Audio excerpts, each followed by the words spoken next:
Bismillahirrahmanirrahim. Bismillahirrohmanirrohim. Assalamualaikum warahmatullahi wabarakatuh. Solawat dan salam selalu dan tetap tercurahkan kepada junjungan kita Nabi besar Muhammad Sallallahu Alaihi Wasallam.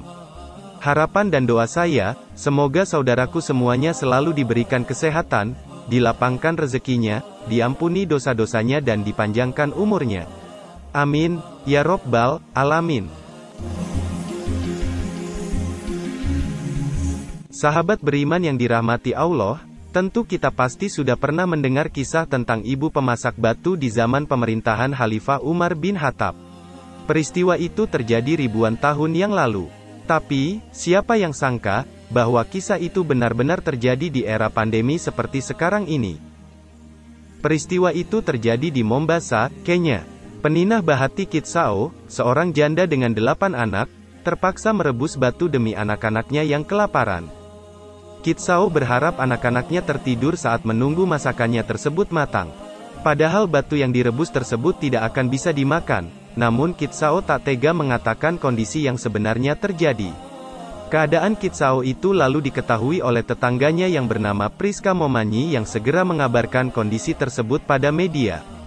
Setelah diwawancara stasiun televisi setempat, bantuan mulai datang untuk membantu Kitsao dan anak-anaknya yang kelaparan itu. Kondisi Kitsao tersebut mengingatkan kita pada cerita serupa yang terjadi di masa Khalifah Umar bin Khattab.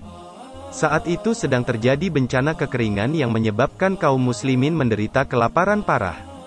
Dikutip dari buku Umar ibn al-Khattab His Life and Times volume pertama, kekeringan dan kelaparan parah sempat terjadi pada tahun ke-18 Hijriah.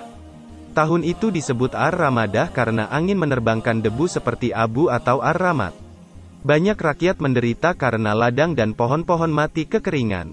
Demikian juga dengan hewan ternak, banyak yang tak mampu bertahan karena bencana yang parah itu. Suatu malam, Khalifah Umar ditemani Aslam yaitu asistennya sedang berkeliling untuk mengecek kondisi warganya. Saat itu Khalifah Umar bin Khattab sedang menjabat sebagai pemimpin umat Islam.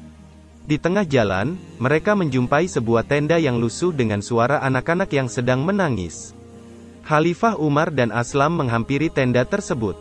Ternyata ada seorang ibu yang sedang memasak, dikelilingi oleh anak-anaknya yang menangis kelaparan.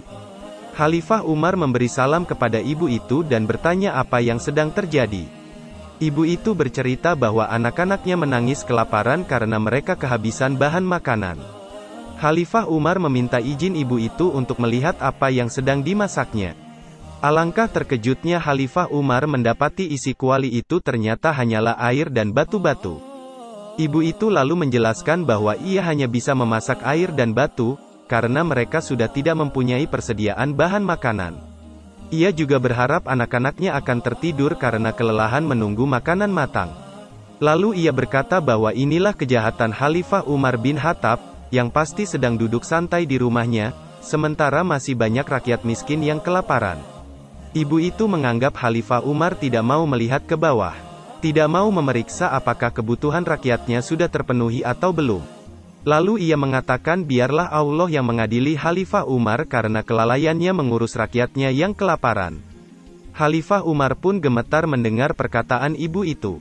Ibu itu marah karena merasa sebagai pemimpin, Khalifah Umar membiarkan rakyatnya kelaparan sementara beliau hidup berkecukupan.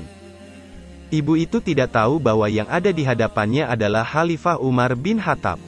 Aslam bermaksud memperingatkan wanita itu, tetapi Khalifah Umar mencegahnya. Khalifah lantas menitikkan air mata dan segera bangkit dari tempat duduknya. Segeralah Umar dan Aslam pun pergi kembali ke Madinah. Sesampai di Madinah, Khalifah langsung pergi ke Baitul Mal dan mengambil sekarung gandum dan bahan makanan lainnya. Khalifah Umar mengangkat sendiri karung gandum tersebut di punggungnya tanpa mempedulikan rasa lelah dan dinginnya malam. Aslam berniat untuk mencegahnya, tapi Khalifah menolak bantuannya. Sembari terseok-seok, Khalifah Umar mengangkat karung itu dan mengantarkannya ke tempat tinggal sang ibu tadi. Sesampai di sana, Khalifah Umar meminta bantuan Aslam untuk menyiapkan makanan. Khalifah sendiri memasak makanan yang akan dimakan oleh ibu itu dan anak-anaknya. Khalifah Umar segera mengajak keluarga miskin tersebut makan setelah masakannya matang. Melihat mereka bisa makan, hati Khalifah Umar terasa senang dan tenang. Khalifah Umar lalu meminta ibu itu untuk bertemu Khalifah Umar keesokan harinya dan memberi ibu itu sejumlah uang. Ibu itu berterima kasih dan Khalifah Umar beserta Aslam berpamitan untuk melanjutkan perjalanannya. Sahabat beriman yang dirahmati Allah, pada masa sulit itu, Khalifah Umar yang sebagai pemimpin merasa bertanggung jawab. Ia melakukan berbagai usaha untuk membantu rakyatnya, termasuk mendistribusikan makanan. Makanan dari institusi yang menangani kebutuhan logistik masyarakat tersebut, Khalifah Umar bagikan sendiri untuk masyarakat yang membutuhkan. Khalifah Umar bin Khattab juga berdoa memohon pengampunan dan rizki dari Allah Subhanahu wa Ta'ala.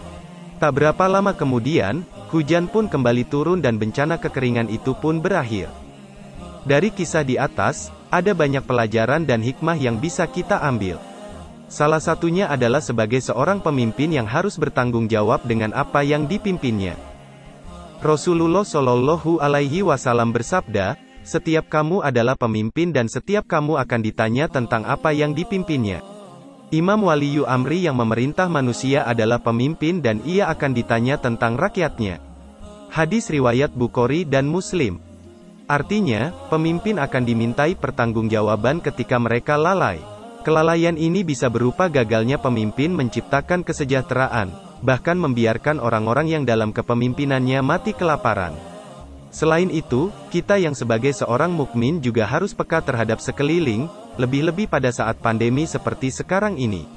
Pandemi ini mungkin membuat kita juga kesusahan, tapi ternyata di luar sana, masih banyak yang lebih susah dari kita. Demikian kisah yang saya sampaikan, semoga bermanfaat untuk kita semua. Amin, ya Rabbal Alamin.